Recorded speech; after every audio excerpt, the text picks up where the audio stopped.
dia a todos, que Deus abençoe. Já vamos para a nossa lição de número 7. Lição de número 7, para quem não tem a lição, Atos, capítulo 5, versículo 29, por favor. Atos, capítulo 5, versículo 29. Que Deus abençoe todos que estão aí acompanhando pela internet. Que o Senhor Jesus os alcance de forma especial nessa manhã. A sua distância não diminui a sua importância. Você é importante para Jesus e para a gente também. Atos 5, 29. O nosso texto áureo está na revista de vocês aí. Diz assim: porém, respondendo Pedro e os apóstolos disseram: mais importa obedecer a Deus do que aos homens. Mais importa obedecer a Deus do que aos homens. Verdade prática: em relação à verdadeira igreja cristã, há duas verdades inegáveis. A igreja será perseguida. E a segunda: Deus a protegerá. Amém? Tome seu assento, por favor. Fique com a sua lição aberta. Quero louvar o Senhor por essa rica oportunidade que Ele me concede de estar ministrando nessa manhã, mais uma vez. Sou grato a Deus, obrigado aos irmãos, pastor Clemar, obrigado. Ao nosso pastor Lindomar, toda a família, obrigado. Que o Senhor Jesus me use nessa manhã para falar aquilo que Ele quer falar conosco, em nome de Jesus. Meus irmãos, nós estamos numa lição que tem como título: uma igreja que não teme a perseguição. E nós sabemos que todos nós sofremos perseguições, né? A verdade é essa. Nós sofremos perseguições diversas em todas as áreas da nossa vida, e na nossa caminhada cristã não é diferente. E eu queria começar essa lição falando algo que Deus colocou no meu coração, que é sobre avivamento. Nós temos visto e percebido Deus falando conosco sempre, em todos os cultos, e muitas vezes quando vem pessoas de fora ministrar aqui na nossa igreja, que vai vir um avivamento, que vai vir algo tremendo, que vai vir algo sobrenatural, e a gente sabe que vai acontecer, e a gente tem visto que isso vai acontecer. E essas lições que nós temos estudado nesse trimestre, essa revista, e a gente já escolheu a próxima revista, que será a próxima também, vai falar muito com a gente, nada mais é do que uma preparação para aquilo que Deus quer fazer na igreja, nas nossas vidas, com relação ao avivamento. Porque a gente precisa entender que uma vez que o avivamento chega às nossas vidas, nós estamos avivados, estamos dispostos a fazer a obra de Deus, estamos dispostos a envolver com as coisas de Deus, as perseguições vão vir, os levantes vão vir, as críticas vão vir, né? As zombarias muitas vezes vão vir para nossas vidas. Então, automaticamente, quando a gente aceita Jesus, a gente entrega a nossa vida para Deus, automaticamente as perseguições já por si só já vêm contra a gente, é automático, né? Aceitou Jesus, muitas vezes na própria casa, a própria família levanta contra, né? Criticam, falam, vai viver na igreja agora, vai morar na igreja. Mas quando a gente está avivado, quando a gente busca Deus, quando a gente busca esse avivamento, ainda mais as perseguições levantam contra a gente, ainda mais. E como eu falei, às vezes aqui dentro da igreja, e a gente precisa estar ciente de que nós estamos sendo preparados para esse avivamento. Nós falamos na lição passada, o nosso pastor ministrou sobre a mentira. Na outra lição, a missionária Cara falou sobre o amor, a igreja que tem o amor de Deus. E Deus está preparando a igreja para esse avivamento que vai acontecer. E ele vai acontecer, meus irmãos, ele vai acontecer. Nós tivemos aqui, umas 2 quinta-feiras atrás, aquele pastor de fora que estava pregando, e foi um culto abençoado, impactado. Aquilo lá é um sinal do que Deus vai fazer. Deus vai fazer nas nossas vidas, aqui na nossa igreja, e Deus usou ele para falar com o nosso pastor, que essa igreja vai ser referência, que essa igreja Anápolis vai ser impactada através dessa igreja. E eu fico muito feliz, e a minha oração é: Senhor, me deixa participar disso, eu quero participar disso. Sabe, eu tenho procurado colocar minha vida em ordem, buscar a Deus, fazer as coisas conforme Deus manda, mas ao mesmo tempo a gente fica triste de ver algumas pessoas desanimadas, tristes, querendo sair da igreja.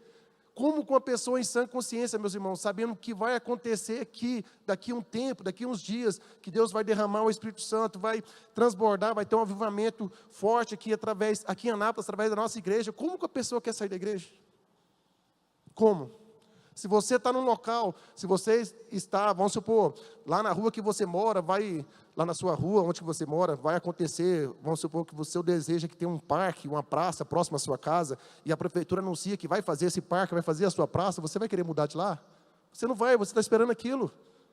Então por que nós queremos muitas vezes virar as costas para Deus? Ah não, estou desanimado, não vou na igreja não, eu vou na igreja o dia que eu quero, não, eu quero sair dessa igreja. Meus irmãos, o avivamento vai vir, e é para quem perseverar. A gente precisa entender isso, e muitas vezes a gente está nesse desânimo, nessa vontade de sair da igreja, porque estamos só vendo perseguições, porque o inimigo se levantou. Meu irmão, não tem como ser diferente. Se você compromissar em fazer a obra de Deus, dedicar a sua vida ao Senhor, à vontade de Deus, o inimigo vai levantar contra você, não tem como. Não tem como ser diferente. E graças a Deus por isso, que nós estamos desagradando Satanás, né? A gente faz um trabalho, vocês conhecem, e muitas vezes, quase toda semana, alguém chega lá para mim e fala assim: eu te odeio, eu vou te matar, sempre. E eu sei que é o inimigo falando aquilo para mim, e isso me deixa feliz, porque eu estou desagradando o inimigo. Ah, eu vou te matar, te odeio. Oh, que maravilha, graças a Deus. Sai daqui, Satanás. Porque a gente precisa ter na nossa mente que esses levantes vão vir contra nossas vidas. Mas e por que a gente muitas vezes frustra? Por que muitas vezes a gente desanima? Porque a gente esquece das promessas de Deus. A Bíblia fala, Jesus falou que nesse mundo a gente teria aflições, que a gente precisaria ter bom ânimo, porque Ele venceu e Ele estaria conosco, e Ele está conosco. Só que muitas vezes a dificuldade vem, a luta vem, a gente esquece das promessas de Deus na nossa vida. Muitas vezes Deus nos avisa que iremos passar por lutas, avisa que iremos passar por situações difíceis, e quando essa situação acontece, a gente desespera. A nossa fé às vezes está muito pequena naquilo que, no Deus que nós servimos. É um Deus que pode todas as coisas, é um Deus que faz tudo por nós, e é um Deus que vai cuidar de nós. A gente vai ver nessa lição que Deus, por mais que Ele nos avisa que teremos perseguições, Ele também fala que estará conosco, que Ele vai proteger, que Ele vai guardar, né, que Ele vai nos fortalecer. Então nós vamos estudar essa lição sobre perseguição, né? Não é fácil ser perseguido, é ruim você ter alguém falando mal de você, é ruim alguém desejando mal para você, alguém te criticando, alguém zombando, alguém falando coisas ruins a seu respeito, é ruim. Mas nós temos um Deus que zela por nós, e um Deus que nos justifica, principalmente Ele nos justifica. Então que possamos fazer a vontade dEle. Eu fiz uma anotação aqui, sobre essa questão, a gente já vai entrar na revista, né? Por que Deus, ele quer que a gente saiba que seremos perseguidos? Por quê? Eu coloquei aqui, para não sermos pegos de surpresa. Jesus disse: se o mundo vos odeia, sabei que primeiro do que vós me odiou a mim. João capítulo 15, versículo 18. Assim entendemos que a perseguição faz parte da caminhada cristã, não é algo estranho. Ou seja, antes de nós sermos perseguidos, Jesus foi perseguido. E a gente quer ser igual a Jesus, e muitas vezes a gente não quer ser perseguido. Meus irmãos, Jesus sofreu demais. Ele foi perseguido ao ponto de morrer numa cruz por nós. Porque Ele decidiu ser diferente, Ele decidiu fazer diferente. E muitas vezes a gente decide ser diferente, ter atitude diferente, comportamentos diferentes na nossa empresa, no nosso trabalho, na nossa escola. E muitas vezes a gente é perseguido por causa disso, a gente entristece. Mas não é nada comparado àquilo que Jesus sofreu. Nada, nada, nada. E Ele falou: antes de vos perseguir, perseguiu a mim.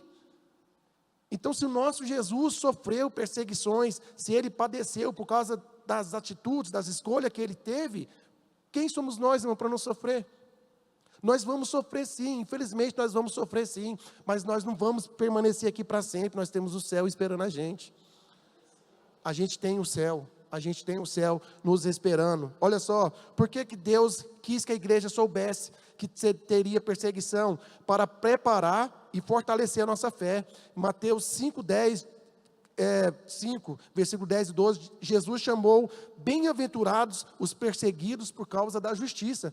Bem-aventurado, ou seja, mais que feliz. Se você está sendo perseguido, graças a Deus você é mais que feliz pela sua perseguição, por causa da justiça. Saber disso nos ajuda a não desanimar quando vierem zombaria, rejeição ou até mesmo sofrimento maior. Você não pode desanimar se você está sendo perseguido, irmãos, não pode. Nós não podemos desanimar. Jesus sofreu perseguição e Ele não desistiu. E a prova que Ele não desistiu é que hoje nós estamos aqui. Porque se Ele tivesse descido daquela cruz, com certeza a gente não estaria aqui. Com certeza, talvez quase todos nós já estaríamos no inferno. Mas Ele não desistiu. Ele perseverou, Ele foi até o fim. Um outro motivo, para mostrar que a perseguição confirma a nossa identidade em Cristo. A perseguição confirma a nossa identidade em Cristo. Todos os que piamente querem viver em Cristo Jesus padecerão perseguições, segundo Timóteo 3,12. Isso significa que, se sofrermos por Cristo, estamos no caminho certo e identificado com Ele. Então, no caminho de Cristo, no caminho do Evangelho, no caminho que nós escolhemos seguir Jesus, nós vamos ter perseguições, vamos ter sofrimento. E como eu falei aqui no início, muitas vezes, meus irmãos, é dentro de casa, é dentro da igreja. É muito ruim quando você tem perseguição lá fora, é ruim. Eu lembro quando a gente começou o projeto, a gente sofreu algumas perseguições, né, devido ao poder público, né, a prefeitura, essas coisas. O prefeito mandava desligar nossa energia, mandava a polícia lá jogar bomba em nós, e aquele constrangimento todo, sempre acontecendo alguma coisa, e aquilo entristecia muito, entristecia mesmo, mas não entristecia mais do que quando eu via alguém que era crente, irmão de fé, às vezes irmão da igreja, levantando contra. Entristecia muito mais. Porque a gente sabia assim, a pessoa sabe do evangelho que a gente está vivendo, sabe que a gente está vivendo aquilo que Deus mandou fazer, fazendo a obra que é de Deus, e a pessoa ainda assim levanta contra.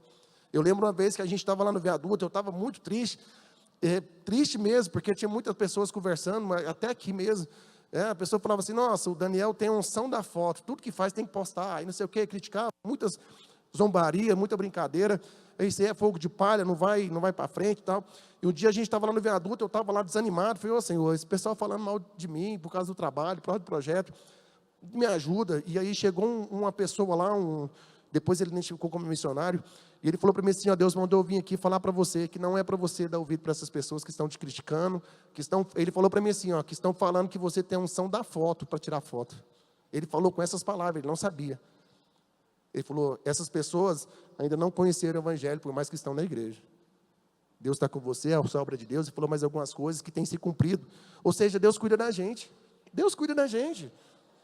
Deus cuida da gente. Então, meus irmãos, as perseguições vão vir, até mesmo dentro da igreja. Pessoas vão levantar contra a gente. Mas a gente está focado onde que a gente quer chegar, quem a gente está servindo, quem chamou a gente para fazer a obra.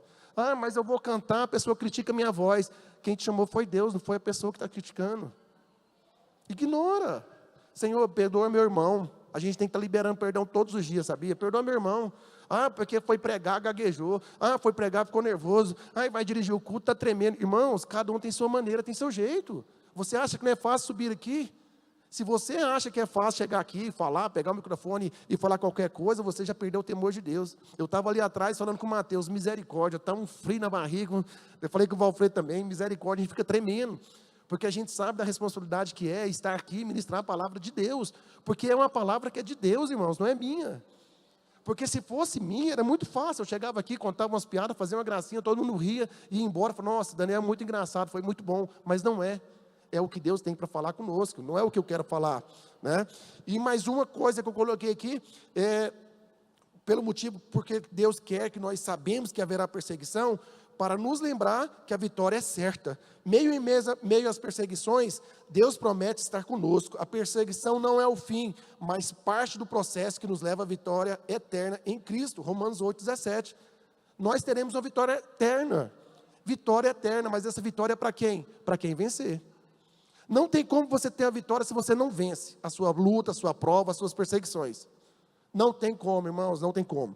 Nós estamos aqui nessa terra, iremos padecer perseguições, iremos sofrer perseguições, mas tem um céu nos esperando, nós vamos alcançar a nossa vitória eterna e vamos ficar lá para sempre. Em nome de Jesus. Partindo aí para a revista, na parte da introdução, diz assim, desde o seu início, a igreja enfrenta oposição e perseguição por sua natureza, por sua própria natureza. A fé cristã atrai sobre si rejeição e a perseguição. Isso porque a fé cristã, por defender princípios exclusivos, muitas vezes se choca com valores seculares e mundanos. Ou seja, quando você escolhe a fé cristã, aquilo lá vai chocar com os valores e pensamentos mundanos. Quem está no mundo, quem gosta da farra, da bebida, da droga, da cachaça, já vai falar assim, ixi, não, já começa a ficar com a cara atravessada para você. Ainda mais se você era do meio deles, virou crente, olha lá o crentinho, olha lá não sei o quê. Começa a perseguição aí, começa a zombaria aí. E não é de hoje, irmãos, não é mérito nosso isso aí desde quando a igreja começou. Lá atrás a gente vai ver que os apóstolos eram perseguidos, que as pessoas eram perseguidas por causa do evangelho, mas elas não desistiram, elas continuaram firmes. Então, por que existe esse levante? A Bíblia fala que as trevas e a luz não combinam, não dá certo. Se você tem a luz de Deus, você vai incomodar quem está na treva, irmão. Você já viu quando você está dormindo lá no seu quarto, no sono profundo, alguém chega e acende a luz? Não incomoda? Apaga essa luz aí, pelo amor de Deus, apaga essa luz. Incomoda. A mesma coisa é a pessoa que está nas trevas. A pessoa está lá no mundo, perdido, no meio da prostituição, da bebida, da droga. Quando você chega com a luz de Cristo, aquelas pessoas se sentem incomodadas. Incomoda mesmo. Vai falar para uma pessoa que não quer saber de Deus, que Jesus ama ela, que Deus tem um plano na vida dela. A pessoa fala, não, chega, para com isso. Quero ouvir não, talvez muitos aqui já passaram por isso, quando foram ser evangelizados, quando chegou alguém para falar de Jesus, não quero saber disso não, pelo amor de Deus, lá vem essa chatice, que fanatismo. É assim que as pessoas reagem, porque estão nas trevas. Você tem a luz de Cristo e você incomoda essas pessoas. Mas existe um Deus que está se agradando de você, e não deixa essa luz apagar na sua vida não, meus irmãos. O inimigo quer fazer de tudo para que essa luz apague, para que a gente não incomode quem está lá fora. Mas nós não viemos para agradar quem está lá fora, nós viemos para agradar o Senhor, que está no céu, está nos preparando. Continuando na revista, foi assim no primeiro século, e é assim até hoje. Contudo, devemos destacar que a igreja não está sozinha, nem abandonada no mundo. Deus é o seu dono e, portanto, o seu protetor. Deus é o dono da igreja. Deus é o dono da obra. Ah, Daniel, eu comecei uma obra para Deus, que eu estou evangelizando no coletivo, eu sofro muita crítica, muita perseguição. Dos é o dono dessa obra. Foi Deus que dirigiu você, Ele falou para você fazer, então Ele é responsável, só faz. Só faz. E a gente vê que dos meios de evangelizar que é mais criticado é esse, né? Dentro de ônibus, dentro de metrô, a pessoa se levanta, é um ministério bonito, que não é para qualquer um. Talvez se perguntasse aqui quem teria coragem, poucas pessoas teriam coragem. Porque precisa ter uma ousadia que vem de Deus, irmãos, para fazer esse tipo de trabalho. Porque as pessoas vão criticar, vão levantar contra, vão muitas vezes até querer agredir. Mas quem tem certeza de quem chamou, continua. Falando, Deus me chamou, a obra de Deus, então eu vou embora. Então, a perseguição que nós sofremos muitas vezes hoje, Daniel, mas no Brasil tem perseguição? Tem uma perseguição disfarçada, lógico que não é igual lá na China, na Coreia do Norte, para aqueles lados lá, né, nesses países que são fechados ao Evangelho, não é igual, mas a gente sofre de certa forma algumas perseguições. Aqui dentro da nossa cidade, no nosso estado, no nosso Brasil, existem as perseguições disfarçadas, mas existe. Mas mesmo assim tem um Deus que está cuidando da gente. Mesmo assim tem um Deus que está zelando por a nossa vida. O primeiro tópico aí, a igreja perseguida. Peço desculpas, irmãos, pela minha voz, eu estou começando uma gripe, mas ela vai embora em nome de Jesus, e aí por isso que a voz está um pouquinho assim, mas vamos lá, vai dar certo. O primeiro tópico aí, a igreja perseguida. Os perseguidores. Na Bíblia vimos que autoridades religiosas da época dos apóstolos começaram a se opor à igreja.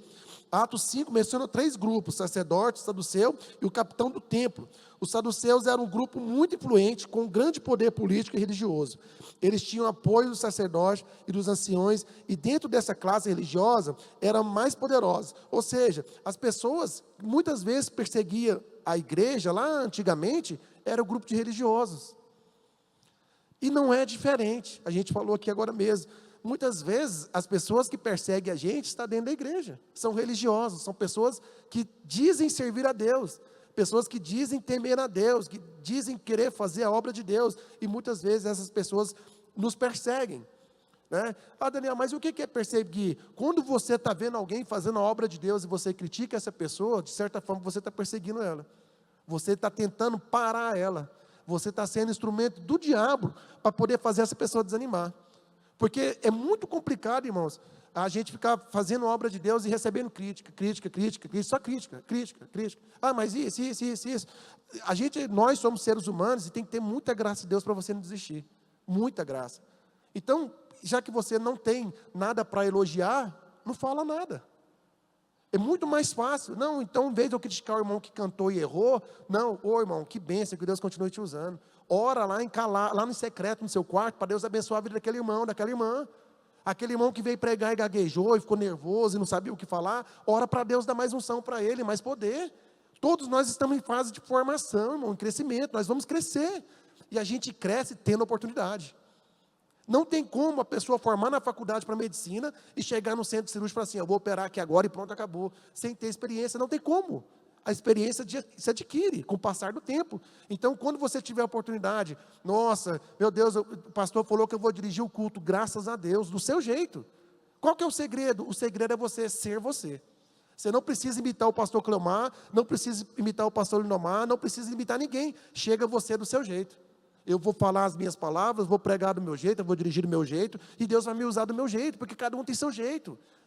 E pode ter certeza, do seu jeito, Deus vai falar com alguém que está precisando ouvir.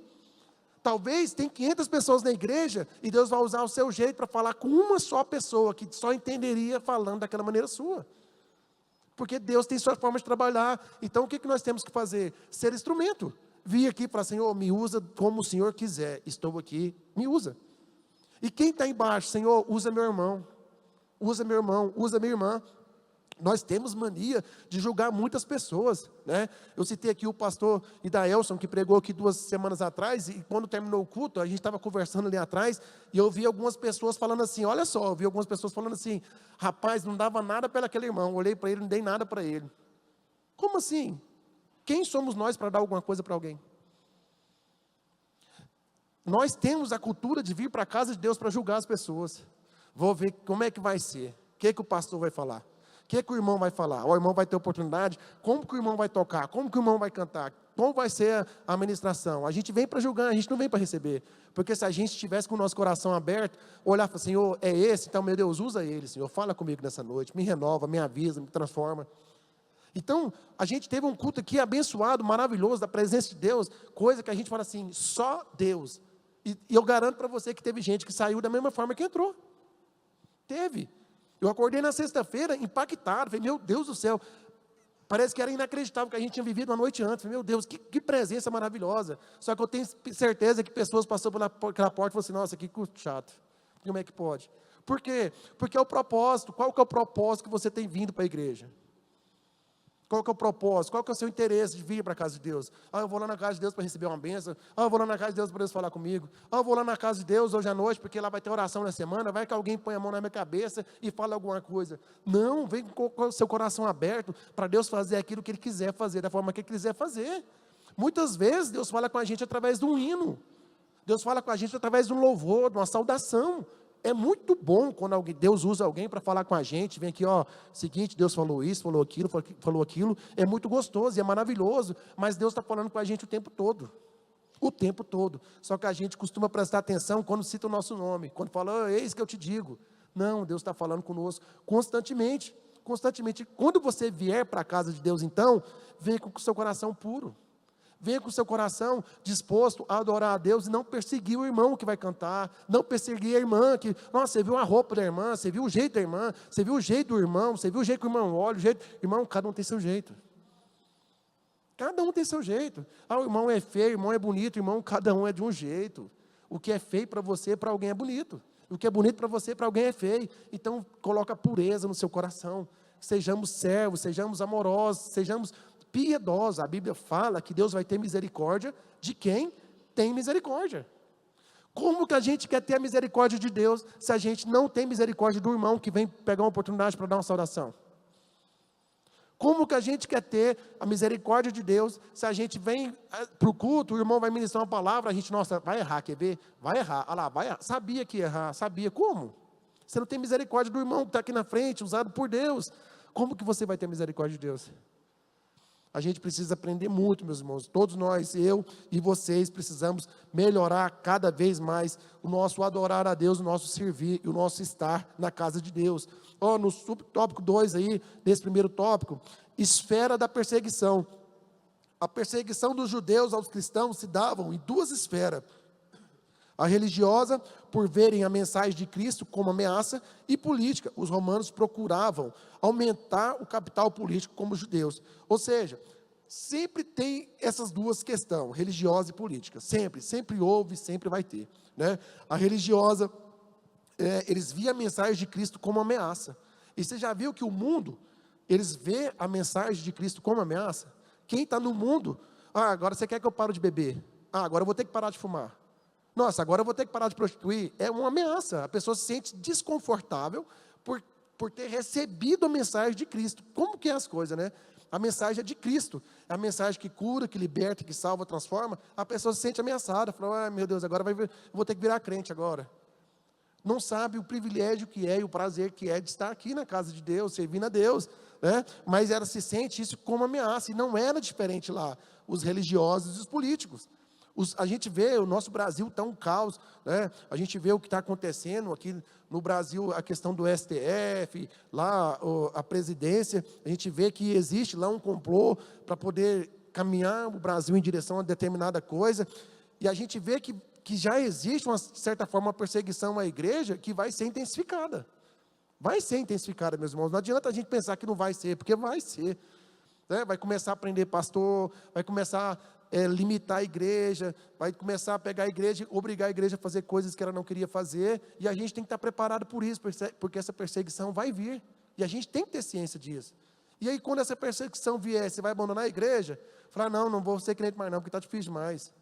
Aí que você tem que perseverar, aí que você tem que pagar o preço. Será que nós temos orado para o Brasil com a forma que Deus gostaria que nós orássemos? Será que essa perseguição que vai vir, o que tem acontecido no nosso Brasil, essa ditadura de certa forma que tem acontecido no Brasil, será que não é Deus despertando a gente para oração? Porque Deus trabalha conosco através disso, irmãos, não tem como. E graças a Deus que nós sofremos perseguições, porque essas perseguições muitas vezes nos levam a buscar a Deus. Nos leva a dobrar o nosso joelho e falar, Senhor, eu estou sendo perseguido, me ajuda, Jesus, tem misericórdia, tem misericórdia. Então nós precisamos entender que tudo que acontece na vida do cristão, de certa forma ruim, na verdade, é bom, porque faz ele despertar para buscar a Deus, faz ele despertar para aproximar de Deus, faz ele despertar para ter uma vida de santidade, uma vida de propósito. Porque, irmão, se tiver tudo muito bom, a gente nem na igreja vem. Não vem.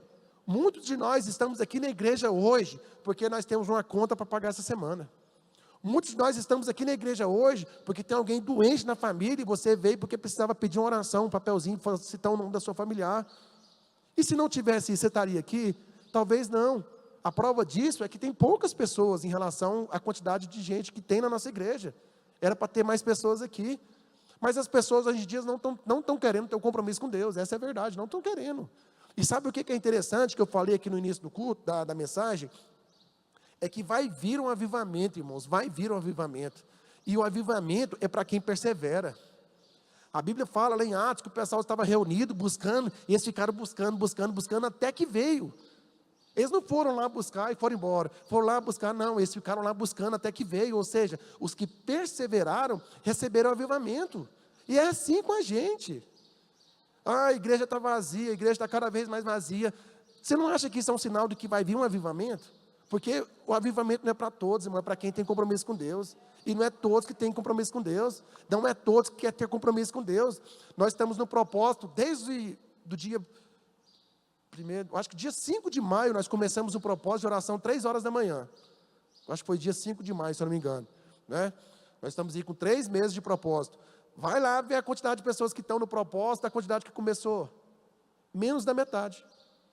Menos da metade. Mas lá tem um grupo perseverando, orando todos os dias, pagando preço todos os dias. Né? Nós tivemos aqui 3 encontros dos chamados escolhidos, que foi para voluntário, ninguém era obrigado a vir. Nós tínhamos aqui 80 pessoas. 3 sexta-feiras, 80 pessoas. Não seria para todos? Porque eu tenho certeza que todos são chamados. Todos nós somos chamados, meus irmãos. E como que a gente quer ter esse avivamento, quer que Deus use, quer que Deus nos enche, que Deus pegue a nossa vida e revolucione, se a gente não quer ter esse compromisso? Ah, mas o horário foi diferente demais. Sim, mas eu trabalhei nisso aí. É uma oração 3 horas da manhã, é um curso 10 horas da noite. Aí daqui a pouco Deus fala assim, vai ter uma reunião meia-noite na igreja. É para testar quem quer compromisso com Deus. Porque fácil, coisa fácil, a gente faz sem ver. A gente muitas vezes vem para a igreja no culto, automaticamente, a gente vem. 7h30 culto, vou para a igreja, culto.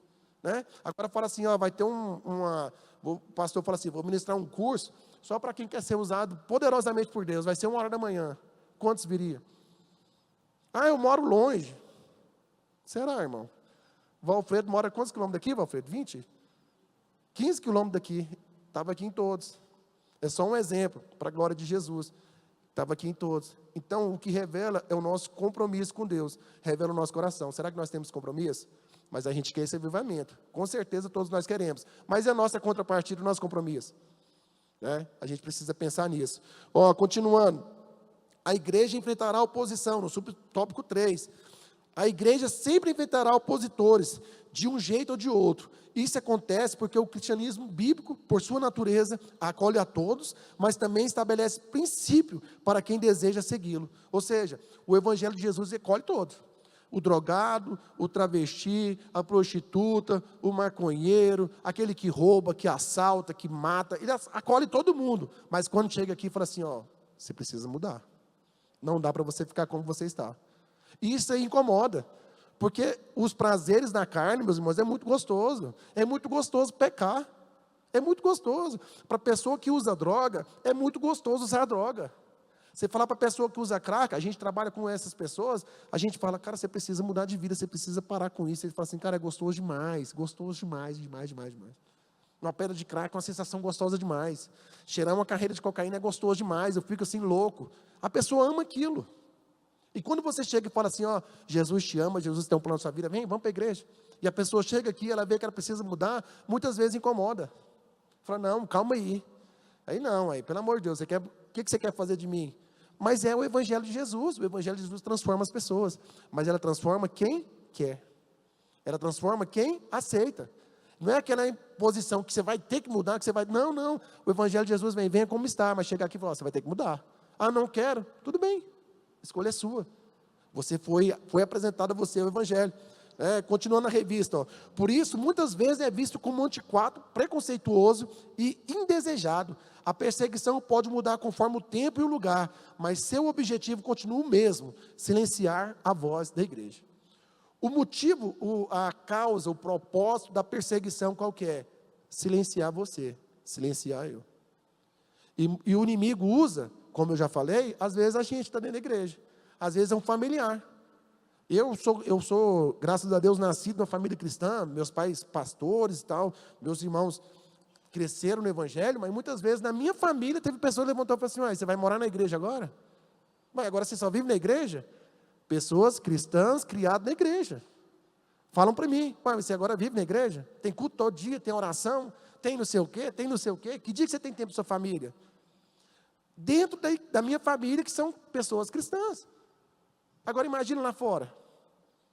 E aí você vai dar ouvido para quem? Porque nós lemos aqui, na abertura da mensagem, que é muito melhor obedecer a Deus do que aos homens. É melhor obedecer a Deus, porque é Deus quem cuida da gente. Porque é Deus quem dirige a nossa vida, Deus é quem supra a nossa necessidade. Então você fala assim, não, calma aí, você ainda vai ter um encontro com Deus da forma correta, fica tranquilo. Né? Não precisa arrumar briga com ninguém, não precisa arrumar confusão com ninguém, apenas deixa o Espírito Santo conduzir você, a sua vida, o seu caminho.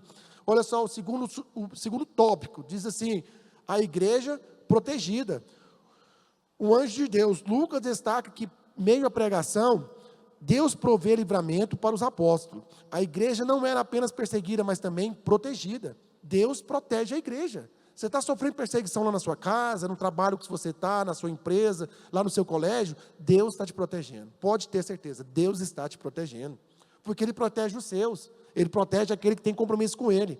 A igreja contou com a presença do anjo de seres de natureza totalmente sobrenatural. Não é incomum a presença dos anjos no livro dos Atos. Eles estavam presentes na libertação de Pedro da prisão, com Filipe na sua missão evangelística, em missão na casa do centurião romano, Cornélio, e como o apóstolo Paulo em alto mar. A Bíblia diz que eles estavam a serviço daqueles que vão herdar a salvação. Ou seja, você está a serviço daqueles que vão herdar a salvação, Deus protege você. Ou seja, você tem compromisso com Deus, Deus protege você. Deus protege você. Mas minha família levantou contra mim. Deus protege você lá. Muitas pessoas aqui, irmãos, na igreja, já foram e serão testemunho para as pessoas da família que ainda não conhecem o Senhor. Tem pessoas que chegou aqui na igreja derrotado, perdido, não tinha nada, e aí veio para os caminhos do Senhor, com muita dificuldade, perseverou, Deus abençoou, abriu a porta, deu casamento, deu carro, deu empresa, deu tudo para a pessoa, e a família olha e fala assim, nossa, como fulano mudou. Era um ninguém, não era nada, a gente achava que não ia dar nada, mas olha lá, você vê que está abençoado. Por quê? Porque ele está a serviço daqueles que vão herdar a salvação, ele está a serviço do reino de Deus. Ele está a serviço de Deus, está sendo instrumento de Deus. Meus irmãos, aquela famosa frase que a gente até cansa de ouvir: Deus não deve nada a ninguém. Não deve. Se você se ocupa em fazer a obra de Deus e tem compromisso de verdade com Deus, Deus cuida de você. Deus cuida da sua casa. Ah, mas eu estou fazendo a obra de Deus e lá em casa está faltando as coisas. Tem alguma coisa pegando, Deus está tentando trabalhar alguma coisa com você. Talvez a sua dependência não está totalmente na mão de Deus. Porque, irmãos, quando a gente tem recurso, a gente por si só, involuntariamente, a gente para de depender de Deus, sabia? Agora começa a faltar as coisas na sua casa e você não tem dinheiro. O que você vai fazer? Pedir para Deus, hein? Deus, por favor, Senhor, abre a porta, envia o recurso. Já contei para vocês aqui, estava tudo muito bem lá em casa, nós trabalhando, tendo recurso, e a gente começou a parar de vir para a igreja, foi parando de vir para a igreja, parando de vir, e já não vinha mais para a igreja. Aí Deus começou a tirar tudo. O que a gente fez? Voltando para a igreja, calma aí, irmão, voltando. É o jeito de Deus trabalhar com a gente, irmãos, porque se estiver bem, a gente nem vem. Não vem, está bem. Eu tenho dinheiro para me sair, colocar combustível, para ir para onde que eu quiser. Isso é muito perigoso, a gente não ter estrutura para receber as bênçãos de Deus. Por isso que a gente, na nossa oração, Senhor, faça a tua vontade, eu preciso disso, daquilo, mas no tempo do Senhor, segundo a vontade do Senhor. Porque se vier fora do tempo, a gente acaba perdendo Deus. A bênção se torna a maldição na nossa vida. É igual a gente faz o trabalho com morador de rua lá. E um dia uma pessoa foi lá ministrar para a gente lá, e Senhor, abençoa, prospera, abre as portas para os meus irmãos e tal. Eu fiquei olhando e falei assim, como que Deus vai prosperar um morador de rua? Como que Deus vai abrir a porta para uma pessoa que é usuária de droga? Essa pessoa tem estrutura para ter dinheiro? Não tem, irmãos. Vai vender tudo usando droga. Então, por isso que Tiago fala que a gente precisa saber como orar. A gente precisa saber como pedir para Deus. Porque muitas vezes a gente pede e não recebe. Por quê? Pedis mal. Não adianta. Se você não tem estrutura para ter um carro, Deus não vai te dar um carro, porque Ele sabe que aquele carro vai fazer você desviar. Porque a gente viu aqui na nossa igreja, tem muitas pessoas que não tinham carro, andavam a pé, conseguiam um carrinho, aí agora final de semana não pode ir na igreja porque tem que visitar os parentes, tem que ir não sei para onde, tem que ir para o lago, tem que ir, entendeu? Porque aí quando não tinha, estava na igreja. Tinha pessoas que quando não tinha uma casa para morar, que morava de aluguel, era, meu Deus, e fervoroso, Senhor, me dá minha casa. Aí Deus deu a casa, agora a pessoa não pode ir na igreja porque ela tem uma casa para morar, uma casa nova, e está lá idolatrando a casa dela. A gente acha que não, mas acontece, irmãos, acontece. Senhor, abre as portas, me dá recurso, me dá dinheiro, e Deus abre a porta, a pessoa pega o dinheiro e vai gastar no shopping na hora do culto. Você não é proibido de ir no shopping, você não é proibido de viajar, eu também gosto, é maravilhoso. Mas qual que é a sua prioridade depois que Deus abre a porta? O que você tem feito? Qual tem sido a sua escolha depois que Deus abre a porta? Como eu falei, no tempo da crise a gente está na presença de Deus, a gente não falta uma oração, a gente vem em todas as orações, a gente vem lá de madrugada, a gente jejuma até 6 horas da tarde, mas aí quando Deus abre a porta, a gente, opa, agora deixa eu dar uma descansada. Irmãos, essa descansada aí é o perigo, é onde Deus começa a puxar tudo de volta. Olha só, a igreja protegida, o subtópico 2 diz assim, ó, a intercessão da igreja. Atos diz que a igreja fazia contínua oração por Pedro, ou seja, a igreja orava continuamente. E será que nós temos orado continuamente para quem as pessoas que nós sabemos que são ministros de Deus têm sofrido perseguições? Porque nós sabemos que, por exemplo, na nossa igreja, o nosso pastor, ele sofre perseguição? Várias. Muitas vezes nós perseguimos ele. Nós mesmos perseguimos ele. Para que pregar assim? Para que passar do horário? Para que isso? Para que aquilo? E nós temos o costume de orar continuamente pelo nosso pastor? Será que lá na nossa casa, quando a gente vai dobrar o nosso joelho, na oração das 3 horas da manhã, a gente lembra de orar pelo nosso pastor, pela nossa pastora? O inimigo está perseguindo o tempo todo, o inimigo está lá tentando colocar uma enfermidade na pastora Ana Carolina, o inimigo está lá tentando atingir a Sara, o Oliver, o Zion, a pastora, tentando atingir a vida do pastor. E nós estamos orando continuamente, porque a igreja... Atos fala que a igreja, ela estava em constante intercessão pela vida de Pedro, porque ele estava preso. Igreja o tempo todinho, orando, Senhor, liberta Pedro, liberta.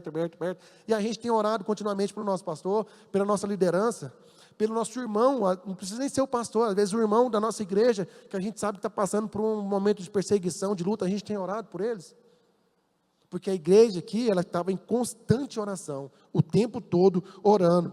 O mesmo texto bíblico que mostra um anjo no cenário, a libertação de Pedro, também revela a igreja como um agente ativo nessa libertação. Ou seja, a igreja tem um papel importante, irmãos, demais na vida dos crentes, de todos eles, não só do pastor. Nós temos que ter a nossa vida de oração. E orar, irmãos, é falar com Deus. E você não, lógico, é bom a gente dobrar o nosso joelho e ter um momento com Deus, mas você pode falar com Deus em qualquer lugar. Está dirigindo, está falando com Deus. Está comprando, está falando com Deus. Está pagando, está falando com Deus. Está no parque, fazendo uma caminhada, está falando com Deus. Muitas vezes nós evangélicos, temos a mania, o costume de criticar o pessoal que é da igreja católica, né? Que está andando na rua com um terço na mão, você vê a pessoa fazendo a caminhada com um terço na mão, rezando um terço, tal, e a gente critica. Mas se a gente tivesse a mesma fé daquelas pessoas no nosso Deus, que é um Deus vivo e verdadeiro, a gente talvez seria muito mais abençoado. Porque eles estão lá, enquanto fazem a caminhada, estão rezando, crendo que Deus está cuidando, que Deus está abençoando, que Deus vai fazer o milagre na vida deles. E a gente está andando, fazendo a nossa caminhada, nosso dia a dia, sei lá, lavando a vasilha, arrumando a casa, e a gente nem lembra de Deus. Mas a gente tem um costume de criticar, a gente tem um costume de apontar o dedo. Olha lá, você vê que idolatria, irmãos, eles estão usando a fé deles naquilo que ele crê, e a gente está usando a nossa fé naquilo que a gente crê. Porque a gente crê que Deus está em todo lugar, então você não precisa estar só na igreja para orar. Você não precisa estar só dentro do seu quarto para você orar.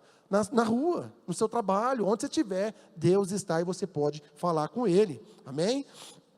Continuando, ó, o valor da oração, o subtópico 3. Essa passagem bíblica, assim como muitas outras, mostra o grande valor da oração. Enquanto os cristãos oravam, o lugar em que estava tremeu. Quando Paulo orava, teve uma visão com Ananias de Damasco orando pela cura dele. Enquanto Cornélio orava, um anjo se apresentou a ele, e os apóstolos oravam para que os cristãos fossem batizados no Espírito Santo. Não podemos subestimar o poder da oração. A conhecida frase, muita oração, muito poder, pouca oração, pouco poder, ainda continua atual. Quer ter muito poder? Precisa ter muita oração, irmãos. Não adianta. Não adianta. Se você ora pouco, você tem pouco poder. Ah, Daniel, o inimigo se levantou contra a minha vida. O inimigo está furioso. Como é que está a sua vida de oração? Porque se você não tiver com oração, em dias você não vai estar com poder. Não adianta. Não adianta. O inimigo não tem medo de você, o inimigo não tem medo de mim. O inimigo tem medo do Deus que está conosco. O poder de Deus na nossa vida. Agora, se você não busca esse poder, como que vai ser a sua vida? E também, irmãos, não adianta só ficar buscando poder. Não adianta, né? Muito tempo atrás, nós tínhamos um líder de varão, que aí ele falava, vamos para o monte buscar poder, vamos para o monte buscar poder, vamos para o monte buscar poder, tal. E um dia ele falou para mim assim, você vai? Eu falei, não vou, porque eu tenho o trabalho lá como morador de rua. Pelo amor de Deus, tem que buscar poder. E eu falei para ele assim, e quando é que vocês vão gastar esse poder que vocês estão buscando? Porque a gente quer buscar poder, buscar, mas quando é que você vai usar esse poder? Quando é? Porque se a gente não parar para poder ir lá fora, enfrentar o inimigo, não é que você tem que sair lá fora, vou pisar na cabeça de Satanás. Não é isso não, irmãos. Mas você pode ir lá fora evangelizar uma pessoa que não conhece o Senhor. Deus quer usar esse poder que você está buscando para transformar a vida lá fora. Muitas pessoas pensando em suicídio. Muitas pessoas cometendo crime lá fora. Muitas pessoas perdendo as esperanças.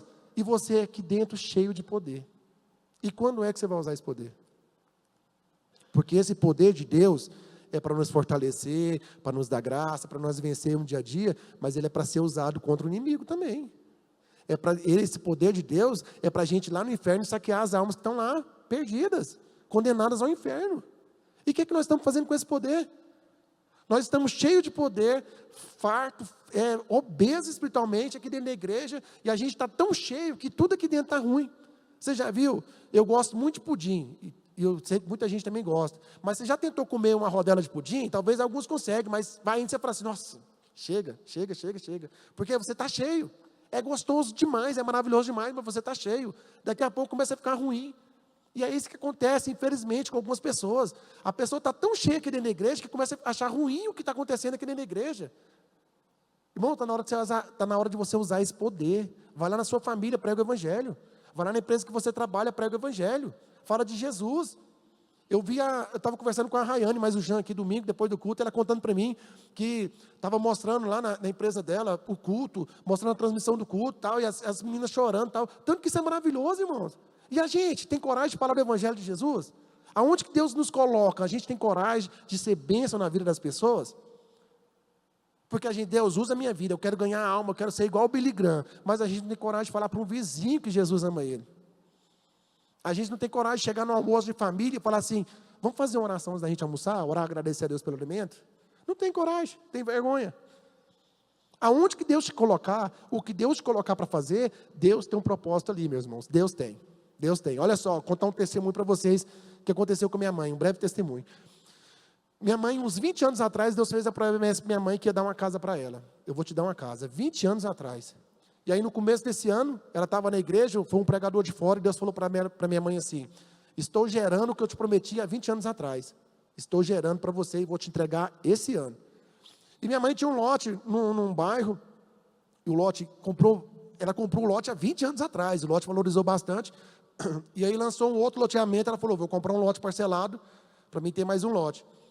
E Deus falou para ela, vende aquele lote que você tinha e constrói a casa. E ela comprou o lote no loteamento novo, pagando a parcela, e vendeu o lote que ela tinha, que estava bem valorizado, para construir a casa. E começou a construir a casa. E Deus foi abrir a porta e começou a construir a casa. E quando estava começando a construir a casa, a equipe contratou um mestre de obra, os pedreiros, estava tudo lá trabalhando. E ela chegava lá, eles escutando música do mundo, fumando e tomando cachaça, os pedreiros. Chegava, aquele ambiente de obra, que a gente sabe de pessoas que não temem a Deus. E aí ela chegou um dia de segunda-feira lá de manhã, aí estava só um mestre de obra. Eu falei assim, cadê os pedreiros? Ele falou assim, ô pastor, eles não vieram não, bebeu demais no final de semana. Tem só um caído ali. Aí ela olhou, tinha um deitado assim, em cima das madeiras, bêbado, deitado lá. E tinha faltado 4, porque tinha bebido demais no final de semana. E ela falou assim, Deus, aonde que eu for, o Senhor me usa para poder pregar o evangelho, ganhar almas, e eu vou ganhar esses pedreiros para o Senhor. E ela fez um propósito com Deus, pagar o preço para a salvação daqueles pedreiros. E ela começou a orar e ministrar e pregar para aqueles pedreiros. Pregar, e a gente ia lá. Ô meu filho, estou indo na construção, vai lá. Eu ia lá, chegava, minha mãe estava lá pregando, e orando com eles. Parava a obra, ajoelhava, minha mãe põe a mão na cabeça de todo mundo, pregando e tal. E um aceitou Jesus, e outro aceitou Jesus, começou a ir para a igreja, E aí agora eu fui lá já algumas vezes, umas 2 vezes. A gente chega lá, irmãos, eles estão só indo cantando. Não tem ninguém fumando, não tem ninguém bebendo, né? Só um deles que ainda não tinha aceitado Jesus, e eu estava lá no dia, ele falou para minha mãe assim, ô pastor, eu levei o fulano aqui na igreja, e o pastor fez um apelo, ele falou que na hora que ele queria levantar a mão, alguma coisa segurava a mão dele, não conseguiu aceitar Jesus. Minha mãe, ajoelha aqui agora, vou orar para você. Pronto, orou, o cara aceitou Jesus lá na obra. E aí eu falei para ela, mandei uma mensagem para ela, mãe, eu fui lá na casa, está ficando bonito e tal. Ela falou assim, ô meu filho, o mais bonito é o que Deus está fazendo na vida daqueles pedreiros, a casa é o de menos. Mas qual que é o nosso propósito? Aí Deus dá uma chaga para a gente, por exemplo, dá um terreno, você coloca um caseiro lá. Você não tem coragem de falar para o seu caseiro que Jesus ama ele. Aí seu caseiro está bebendo, fumando, dentro da sua propriedade, né? Está pensando em tirar a vida, e você não tem coragem de falar nada para ele. Aí Jesus te coloca numa empresa, você não tem coragem de falar para um colega de trabalho seu que Jesus ama ele. Quando que Deus vai te usar? Quando? Quando minha irmã mais velha, minha mãe teve minha irmã, ela nasceu, e aí minha mãe, quem vê minha mãe hoje não imagina, minha mãe já fumou muito, ia para as farras, bebia demais, minha mãe era uma pessoa assim, perdidíssima, quando ela era jovem, mais jovem, né, quando ela casou com meu pai. E aí minha irmã ficou doente do nada, teve que ir para o hospital, foi para o UTI, chegou no UTI, tinha uma outra irmã lá, com a filha da mesma situação da minha irmã. E essa irmã, que era muito crente, muito fervorosa, falou para minha mãe na época, Deus adoeceu a minha filha e adoeceu a sua filha para a gente ter esse encontro, porque Jesus quer te salvar. E aquela mulher na UTI pregou para minha mãe lá na UTI aceitou Jesus. E virou uma serva de Deus que é hoje, graças a Deus, para a glória de Jesus. Mas Deus criou uma situação. Mas muitas vezes Deus tem que criar a situação na nossa vida, muitas vezes Deus tem que colocar uma enfermidade no nosso filho, na nossa filha, alguém na nossa casa, para a gente ir para um hospital, para a gente ter coragem de pregar o evangelho de Deus lá dentro. Porque a gente por si só não tem coragem de ir lá no hospital e pregar o evangelho. Ah, mas eu não vou entrar. Vai lá na porta. Vai lá na porta do hospital de urgência para você ver o tanto de gente desesperada, precisando de apoio. Gente que não é daqui. O hospital de urgência atende, eu acho que 60 cidades aqui do entorno. Tem gente de outras cidades que não tem onde ficar. Vai lá, leva um sabonete para a pessoa tomar um banho, leva uma bucha, leva, sei lá, um pacote de bolacha. Fala assim, ó, Jesus mandou trazer isso aqui para você, Jesus te ama. Mas a gente quer ter grandes eventos para pregar o evangelho. A gente quer ter grandes eventos, a gente quer ter um altar, quer ter um microfone na mão. Irmão, seja instrumento de Deus onde você estiver, onde Deus te colocar. Seja útil para o reino. Tem almas lá fora sofrendo.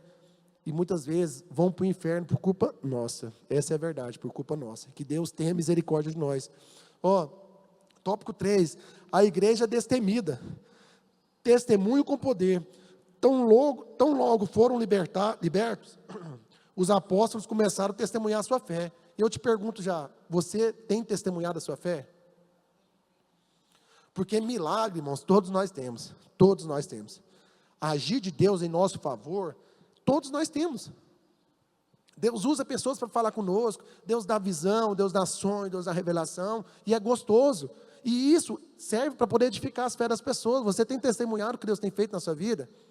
Porque eu tenho certeza que todos nós temos tido experiência com Deus. Eu tive uma experiência com Deus maravilhosa esse dia para trás, lá no mês de maio. O evangelista Eduardo um dia chegou aqui para mim e falou para mim assim, ó, depois de um culto domingo abençoado, fervoroso, eu estava indo embora com o coração cheio de alegria. Ele chegou para mim e falou assim, ó, guerreiro, deixa eu te falar uma coisa. Aquele abençoado lá, ó, mas foi Deus. Ele falou para mim assim, ó, vai vir uma grande luta contra você. Vai vir uma perseguição tremenda. Dias de angústias, dias de luta, dias de muita tristeza. Te prepara, fortalece, busca o Senhor. Irmãos, eu falei, meu Deus do céu, eu estava indo embora, aquele dia assim, ó, coração, e eu fui embora triste, eu nem dormi à noite. Mas sabendo que Deus estava cuidando. E foi poucos dias, teve um levante muito grande contra a minha vida. Uma pessoa que era próxima a mim, levantou contra mim, começou a falar um monte de coisas, começou a mandar um monte de áudio para muita gente, falando muita coisa. E eu fiquei assim, e aquilo que eu falei para vocês, né? Por mais que Deus fala, na hora da luta a gente esquece. A gente entra em desespero. E foi dias de angústia, tremendo, irmãos, demais, angústia, tristeza na alma, assim, só de pensar. E chegava uma pessoa, ó, falaram isso de você, falaram aquilo de você, falaram aquilo. E foi agravando a situação, e foi agravando. E um dia de quarta-feira, a gente estava indo para o banho solidário, e eu dobrei meu joelho lá em casa, antes de sair, falei, Senhor, eu preciso que o Senhor fale comigo hoje, por favor, fala comigo hoje. Hoje, Senhor, hoje, por favor. Porque se o Senhor não falar comigo, amanhã cedo eu vou na delegacia, vou registrar um boletim de ocorrência contra essa pessoa, e vou processar essa pessoa, e vai dar certo. E vou pôr para moer, vai. Chega, eu não aguento mais não. E era muita angústia, irmãos, muita angústia. E eu cheguei lá no banho solidário, e a gente tem um pastor que prega toda quarta-feira lá, e eu estava lá assim, encostado no caminhão, eu falei, Senhor, tem que ser hoje, Jesus, por favor, meu Deus, tem misericórdia de mim, fala comigo. E levantou um morador de rua bêbado, ele veio cambaleando para o meu lado, e eles lá me chamam de pastor, né? Ele, pastor, deixa eu te falar uma coisa. Aí eu falei, pelo amor de Deus, hoje não. Deixa eu te falar uma coisa, eu tenho um negócio para falar para o senhor, mas eu não sei como falar. Mas eu vou falar do meu jeito. Eu sei que o senhor vai entender, porque eu não sei porque eu tenho que falar para o senhor, mas eu já fui crente, e eu sei que quando eu tenho que falar, então eu vou falar. Eu falei, fala logo, fala, o que é? Ele falou para mim assim, ó, pastor, não toca tambor para doido dançar. Aí eu parei, falei, como é que é? Ele não toca tambor para doido dançar. Eu falei, como assim? Ele falou assim, tem alguma coisa acontecendo com o senhor? Alguma coisa. Eu não sei o que é, mas eu sinto, está ardendo meu peito aqui. Tem alguma coisa acontecendo com o senhor está querendo fazer alguma coisa. E essa coisa que o senhor quer fazer, o senhor vai tocar tambor para doido dançar. Doido, pastor, a gente tem que deixar para lá, é doido. Não vai mexer com doido, não.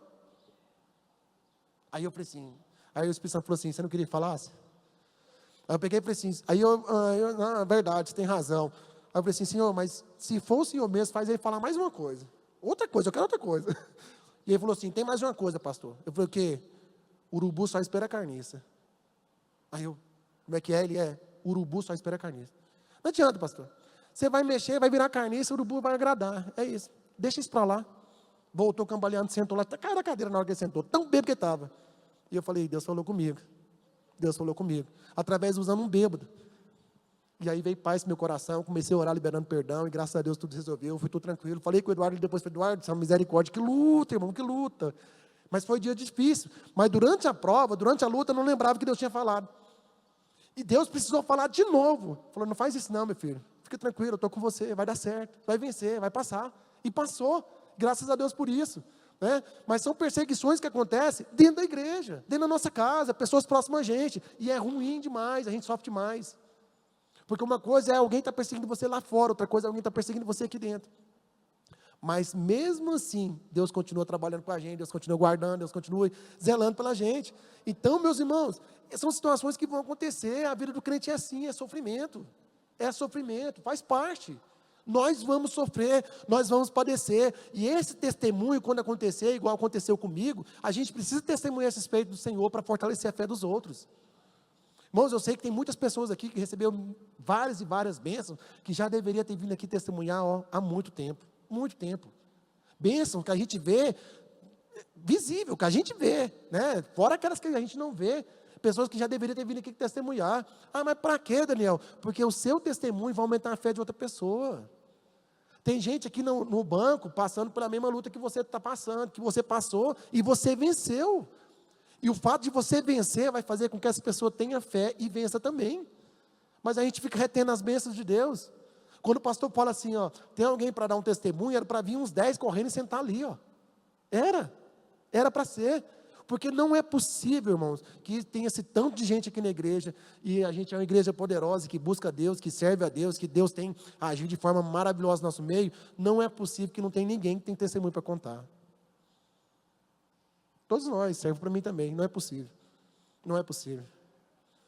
Quantos livramentos nós temos tido, irmãos? Quantos livramentos?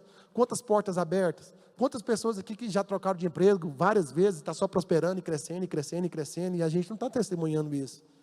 A gente quer testemunhar um avião que Deus deu, uma passagem para a Disney que Deus deu, a gente quer testemunhar coisa grande, mas nas pequenas coisas Deus se revela a nós todos os dias. Você não precisa vir aqui, eu quero testemunhar que eu estou feliz com Jesus, que eu estou tendo um ar de respirar. Não, não é isso, irmão, vocês entendem, mas tem coisa que a gente precisa testemunhar, que talvez para você é pequeno, mas talvez para alguém que está assistindo, escutando aquele testemunho, é gigante. É gigante. Né? Tem coisa que para mim é pequeno, para você é grande, tem coisa que para você é grande. E para mim é pequeno, e é normal. Então não deixe de testemunhar a sua fé, testemunhar o poder de Deus, testemunhar aquilo que Deus tem feito na sua vida. Isso faz com que outras pessoas aumentem a sua fé. No subtópico 2, do terceiro tópico, convicto de sua fé. Lucas registra a ousadia do testemunho de Pedro. Nesse texto, temos uma clara defesa dos valores cristãos. Ele mostra que a igreja primitiva não negociava a sua fé, mesmo que isso lhe custasse caro. Irmãos, como tem sido difícil para algumas pessoas não negociar a sua fé. As pessoas trocam a fé a troco de nada. Deus abre uma porta de um trabalho que eu vou ter que trabalhar de segunda a sexta, começando 6 horas da tarde, vou até 2 horas da manhã. Irmão, será? Porque se Deus, isso não é fanatismo, falando de coração puro mesmo, se Deus tem poder de abrir todas as portas, Ele abriu uma porta para você dessa, que vai te tirar da casa dele. Como? Não, Daniel, eu moro longe demais, eu moro, 30 quilômetros daqui, e não tenho condição de colocar combustível. Será que Deus que te colocou nessa igreja não daria o combustível para você? Falta combustível, Alfredo? Não falta. Tenho certeza que não falta. O que falta é a fé. É a fé.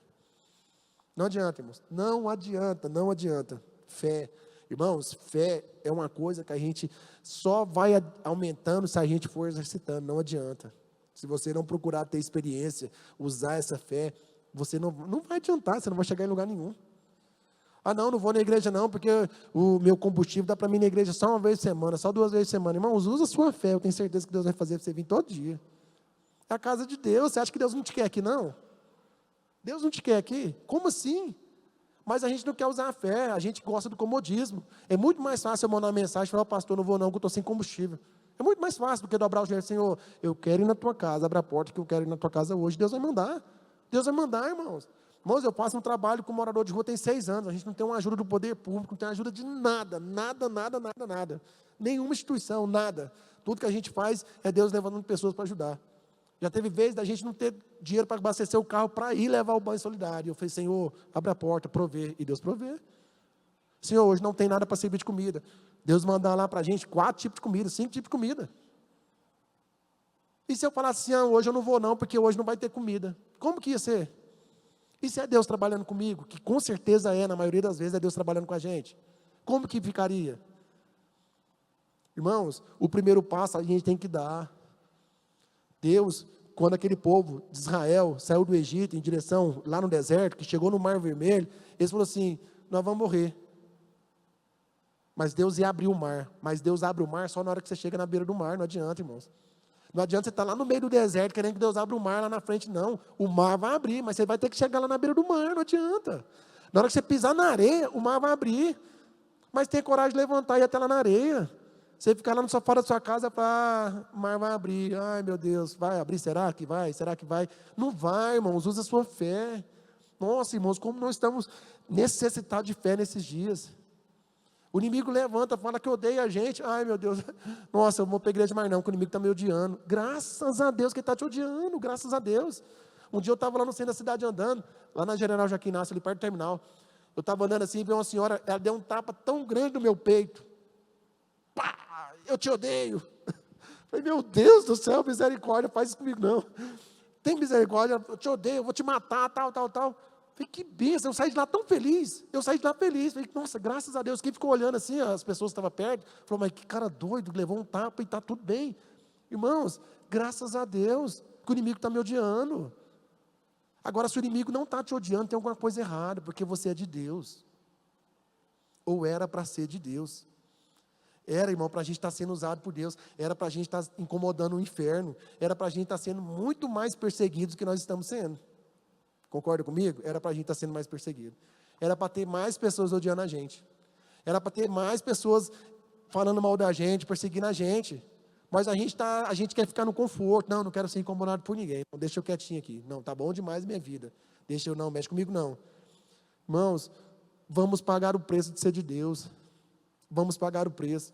Quanto mais perseguição, quanto mais luta, mais poder nós vamos ter também, você pode ter certeza. Quanto mais dificuldade nós vamos ter, mais Deus vai se revelar a nós.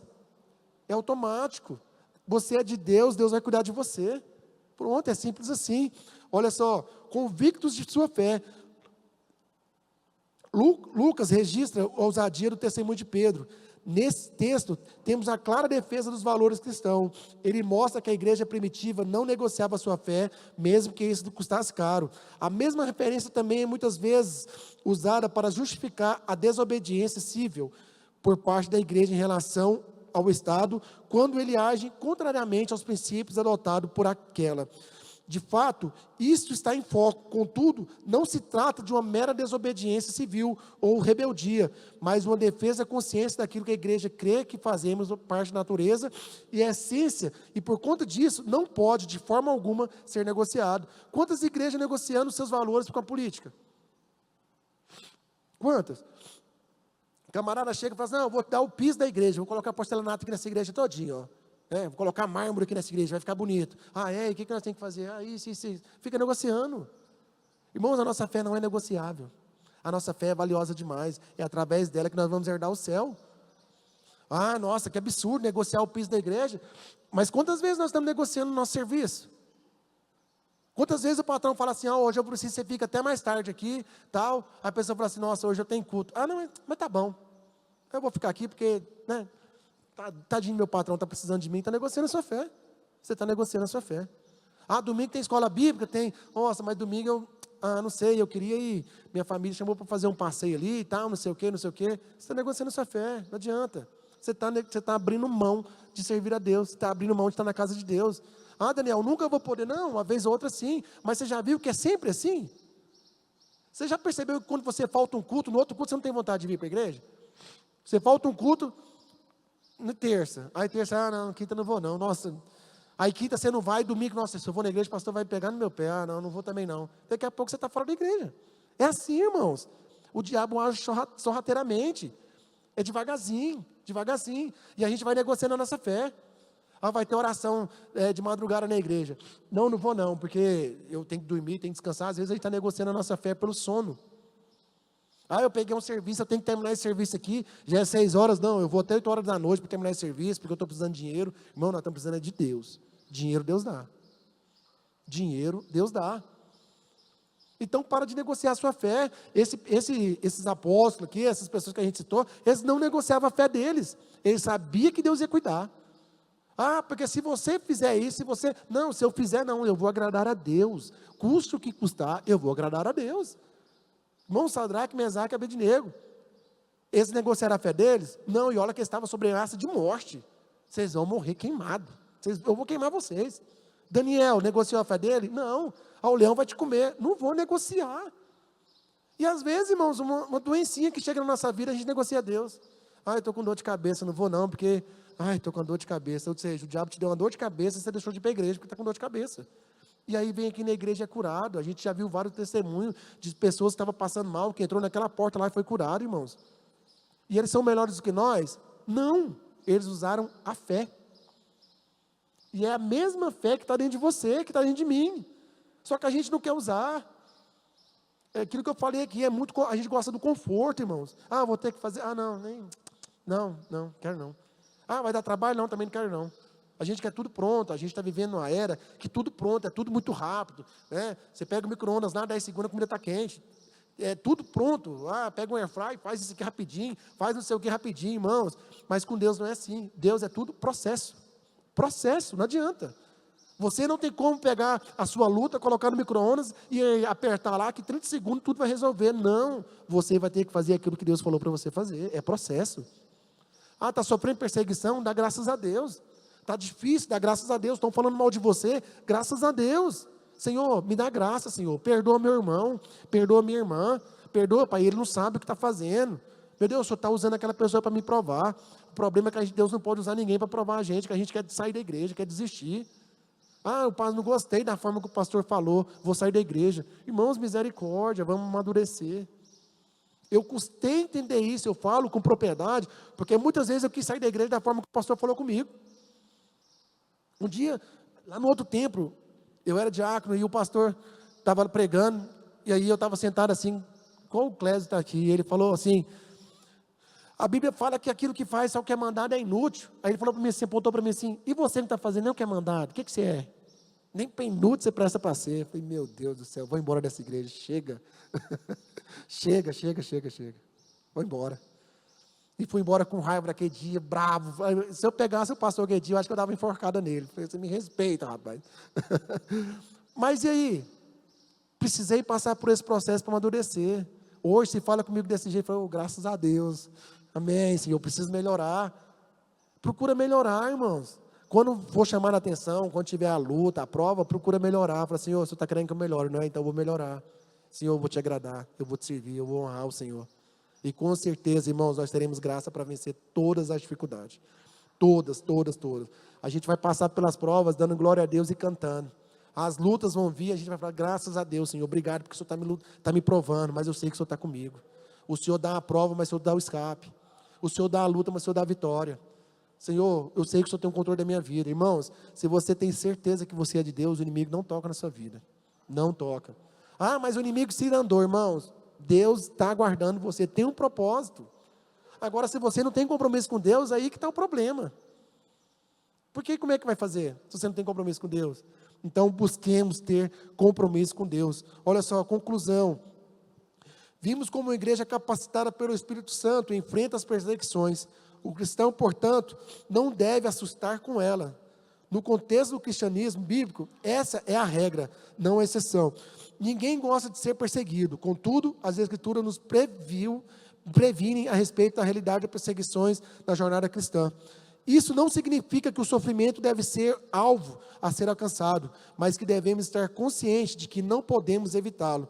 Portanto, nosso foco deve estar em Deus, pois Ele é quem pode nos guardar e capacitar no meio do sofrimento. Então, olha só o que a gente leu aqui, ó. O sofrimento não tem que ser algo que você tem que almejar. Nossa, eu tenho que sofrer, eu preciso sofrer, porque a Bíblia falou que eu tenho que... Não, irmãos, não. O sofrimento virá naturalmente. Virá. No decorrer da caminhada da fé, vai vir o sofrimento, vai vir a perseguição, vai vir a luta, mas existe um Deus que vai estar guardando você. Existe um Deus que vai estar cuidando de você. Existe um Deus que vai estar te protegendo. Então a gente precisa ter essa fé que Deus está conosco. Ah, mas o inimigo levantou, Daniel. A pessoa, nossa, está me perseguindo, não fiz nada para essa pessoa. Ora e abençoa essa pessoa. Ah, mas fulano não gosta de mim, irmãos. Tem gente que não gosta de mim também. E está tudo bem. Está tudo bem, graças a Deus, está abençoado. Não gosta não, Jesus te abençoe. Né? Tem quem gosta. Aí você vai ficar parando a sua fé por causa de alguém que não gosta de você. Ah, porque teu irmão não deu Pai do Senhor para mim. Nossa, meu Deus, que absurdo, não deu Pai do Senhor. Irmão, misericórdia. Deixa de ser carente. Deixa de ser infantil. Não deu Pai do Senhor, dá você. Ô irmão, Pai do Senhor. Né? Ô irmão, não deu Pai do Senhor não? Ô irmão, Pai do Senhor, tudo bem? Pronto, tranquilo. Né? A gente não consegue ver todo mundo, você não consegue ver todo mundo. Então, que tenhamos essa certeza na nossa vida. Nós vamos ter perseguição, mas nós vamos ter um Deus cuidando da gente o tempo todo. Nós sofremos angústias, mas nós temos um Deus, Jesus, que passou por angústia, Ele venceu, e assim como Ele venceu, nós venceremos. Nós vamos vencer, meus irmãos. Nós vamos vencer. Ah, Daniel, mas é difícil demais. Eu luto, eu oro, eu pago o preço, eu jejum, eu busco a Deus, e o inimigo se levanta. Irmão, graças a Deus. Graças a Deus. Ele levanta para cair. Como é que o inimigo vai cair se ele não levanta na sua frente? Como é que você vai usar o poder de Jesus que está em você, se o inimigo não levanta contra você? A gente precisa ter essa fé convicta, que Deus está conosco, que Deus está nos guardando, que o Senhor está protegendo nossas vidas, que teremos aflições, teremos provação, mas Deus estará conosco. Não tem como, irmãos, o inimigo não toca naquele que é de Deus. Seja de Deus de verdade, entregue a sua vida de verdade ao Senhor, deixe Ele conduzir seus passos, deixe Ele conduzir seus caminhos, deixe Ele dirigir a sua vida. E quando você deixar, você fala, Deus, dirige a minha vida, entrega para Ele, descansa. A gente entrega para Deus, aí, não, Deus está demorando demais, me dá de volta. Irmão, não adianta. É o que eu falo para o morador de rua lá. Tem quantos anos? Não, eu tenho 40 anos. Eu falei, guerreiro, você não acha que já deu? 40 anos você tentando dirigir sua vida e não deu certo, agora você não quer deixar Jesus dirigir, não? E assim a gente. Quanto tempo de igreja? Eu tenho 20 anos, 30 anos de fé, e está tanto tudo errado na sua vida, que tal você, mesmo 30 anos na igreja, entregar a sua vida para Jesus? Que tal você deixar Jesus dirigir a sua vida? Porque 30 anos de igreja, você dirigindo a sua vida não deu certo. Porque se Jesus estivesse dirigindo a sua vida, tinha dado certo. Tinha dado certo. Então, usemos a fé, meus irmãos, e sabemos que mesmo em meio às perseguições, Deus está conosco. Mesmo em meio às lutas, Deus está conosco. Mesmo em meio às dificuldades, o irmão levantou contra, a irmã, o pastor, a pastora, seja lá quem for, Deus está comigo, Deus está conosco, nós vamos vencer. Amém? Fique de pé, por favor.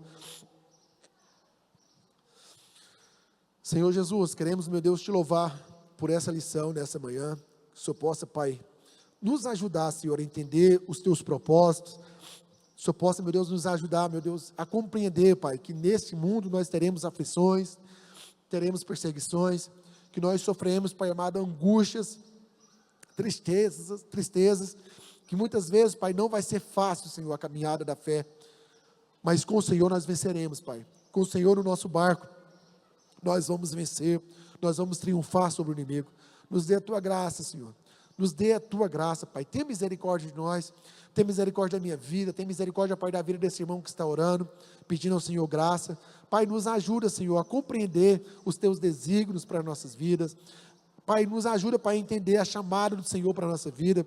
Nos ajuda, Pai amado, a ser forte, Pai, valentes na obra do Senhor, sabendo que a nossa vida, Pai, não é em vão no Senhor, sabendo, Pai amado, que o Senhor cuida de nós, sabendo, meu Deus, que o Senhor dirige nossas vidas, e por isso, Pai, nós somos gratos. Nos ajuda, Espírito Santo de Deus. Contudo, Pai, seja feita a vontade do Senhor na nossa vida, que a nossa vida, Pai, seja espelho, que a nossa vida, Pai amado, seja luz nessa terra tenebrosa, Pai, nessa terra escura, Senhor, que por onde passar, meu Deus, possamos espalhar o amor do Senhor, possamos, Pai amado, espalhar para o Teu Espírito Santo, que a Tua paz habite em nossos corações, desde agora e para sempre. Assim nós oramos e te agradecemos, em nome de Jesus. Em nome de Jesus. Amém, meus irmãos? Tome assento, por favor.